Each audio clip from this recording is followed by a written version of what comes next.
हे जान तोहरा बिना हमरा नींद नहीं आवत।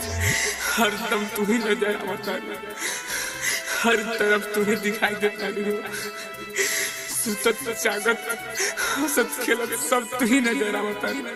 खाना पीना खात पियत सब तू ही नजर आवत।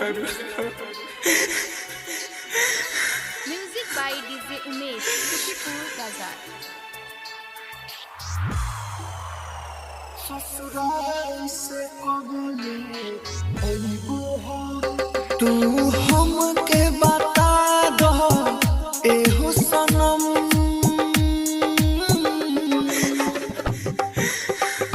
तू हमके बता दो एहो सनम, ससुराल से कबले अइबो हो।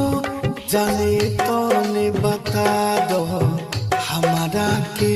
हमारा हाथ से कबले खइबू हो। तू हमके बता दो एहो सनम, ससुराल से कबले अइबू हो। तू हमके बता दो एहो सनम। डीजे उमेश, सुखीपुर बाजार।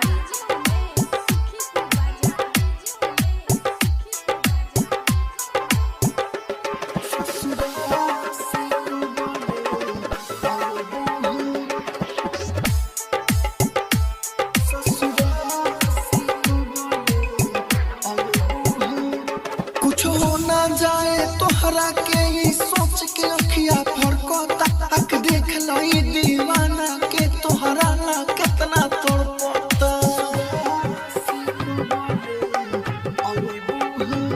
कुछ हो ना जाए तोहरा ये सोच के अखिया फरकता। तक देख लई दीवाना के तोहरा ना कितना तड़पता। मरला के बाद का आके सनम, मरला के बाद का आके सनम। हमर चिता के सब जइबू हो।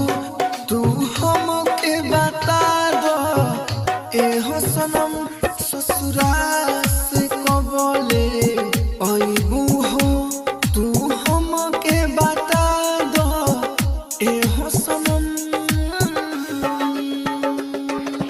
डीजे उमेश, सुखीपुर बाजार।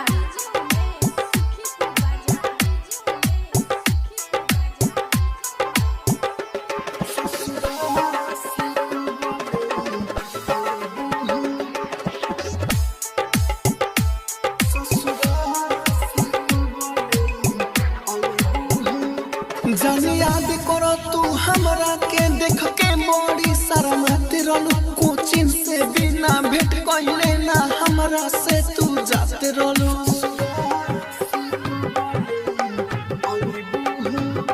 जान याद करो तू हमरा के देख के बड़ी शर्माते रहलू।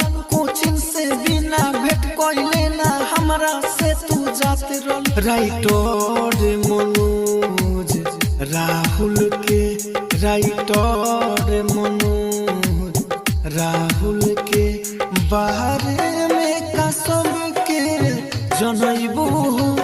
तू हमके बता दो एहो सनम, ससुराल से कबले अइबू हो। तू हमके बता दो एहो सनम। राजधानी डिजिटल रिकॉर्डिंग स्टूडियो बेलवा।